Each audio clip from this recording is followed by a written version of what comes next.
This is the incredible story of how I survived a jungle storm with nothing but banana leaves for shelter. The sky had turned to iron.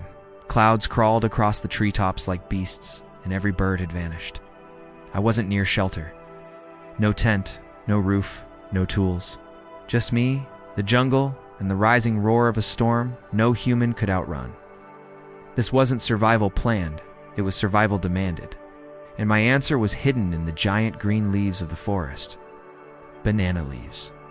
They say a picture is worth 1,000 words. So let's begin with this one. This is me right before the storm hit. I didn't know it yet.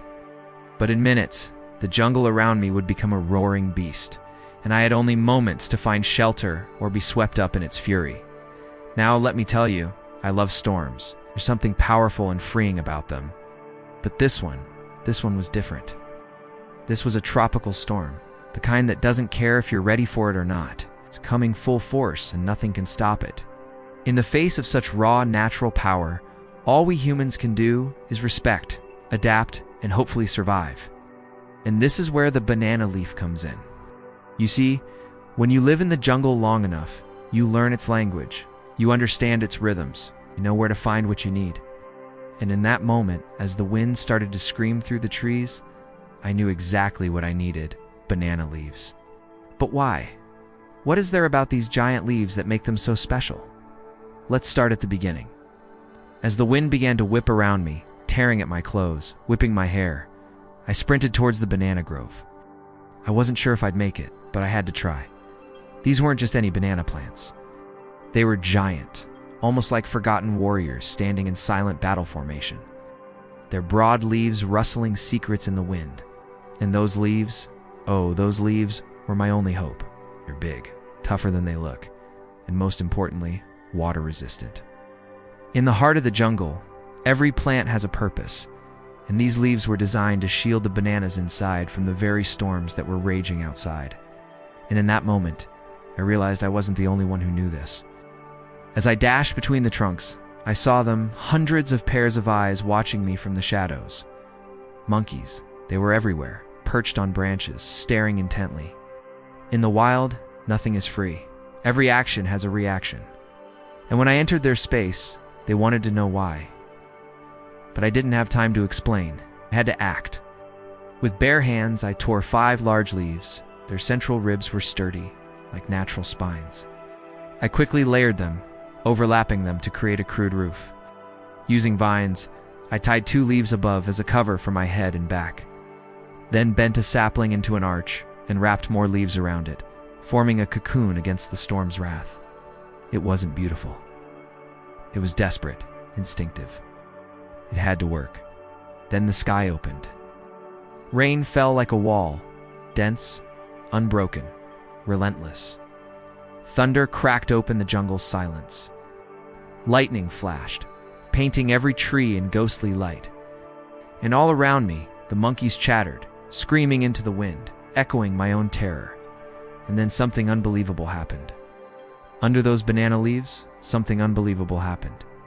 I stayed dry, not soaked, not freezing, just still, watching nature rage and respecting its wild power. You see, those leaves worked because they were designed to. Banana leaf is a marvel.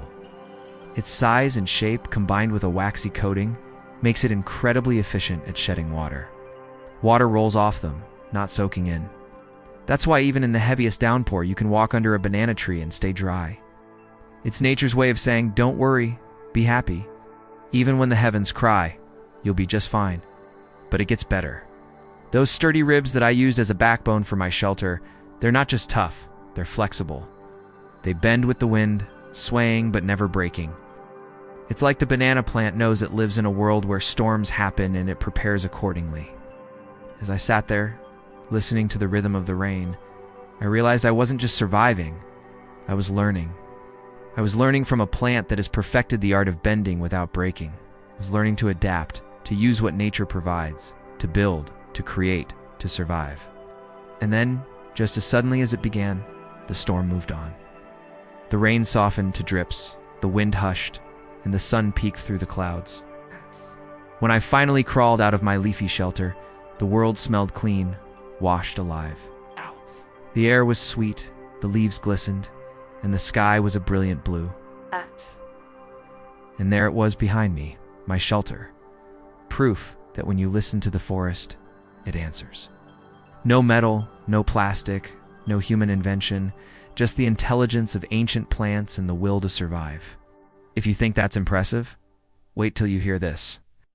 Back in 2019, I had a close encounter with a tornado in Florida. I sought refuge under a tree, which is what we're told to do, right? But after that experience, I'm not so sure it's the best idea. Check out the damage it caused. It twisted the tree completely. It ripped the bark off and snapped huge limbs. And I'm just thankful I wasn't under that tree when it went down. After that, I learned to appreciate the strength and resilience of certain trees like the banyan tree. This one's over 800 years old, and it survived countless storms. So when you seek shelter in the wild, look for trees with deep roots and sturdy trunks like the banyan.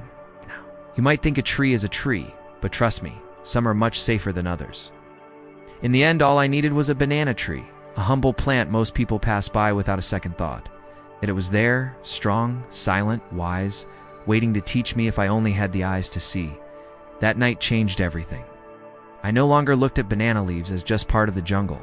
They were wisdom, shelter, life, and maybe a forgotten teacher waiting to be remembered. We often overlook the simplest solutions, don't we? We complicate things, seeking fancy gear or gadgets, when the answers lie hidden in nature's own designs. Imagine if you always carried a banana leaf with you during monsoon season. It could save your life someday. If you want to know more about wilderness survival skills, don't forget to subscribe to my channel, The Forgotten Path. And now it's time for a new adventure.